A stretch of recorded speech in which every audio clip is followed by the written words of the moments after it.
Urban municipal administration వాళ్ళు చాలా ఎక్కువ డబ్బులు ఖర్చు పెడతారు అధ్యక్ష, బిల్డింగ్స్ అవి నిర్మాణం చేసి.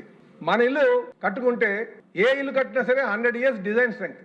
మన ఇల్లు అయితే ఖచ్చితంగా వర్షం వచ్చేటప్పుడు ఆ పైకి వెళ్ళి నీరు నుంచి ఉండకంటే జాగ్రత్తలు తీసుకుంటారు అధ్యక్ష. అదే గవర్నమెంట్ బిల్డింగ్ అనుకోండి, ఎవరు పట్టించుకోవడానికి ఆస్కారమే ఉండదు. 25 సంవత్సరాలకి డైలాపిడేటెడ్ స్ట్రక్చర్ కింద అయిపోయి అది 100 సంవత్సరాలు దాటిపోయేటువంటి స్ట్రక్చర్ కింద తయారవుతుంది అధ్యక్ష. ఇలాగా మనం వేల కోట్ల రూపాయలు, లక్షల కోట్ల రూపాయలు మనం వృధా అవుతుంది. దానికి ప్రత్యేకంగా ఎస్టేట్ వింగ్ ఒకటి స్టార్ట్ చేసి ఆ ఎస్టేట్ వింగ్ కేవలం ఆ స్ట్రక్చర్ ఒక లైఫ్ని కాపాడేటట్టుగా, నాకు ఎందుకంటే స్ట్రక్చరల్ రీహాబిలిటేషన్, రెనోవేషన్ మీద నాకు పూర్తి అవగాహన ఉంది అధ్యక్ష.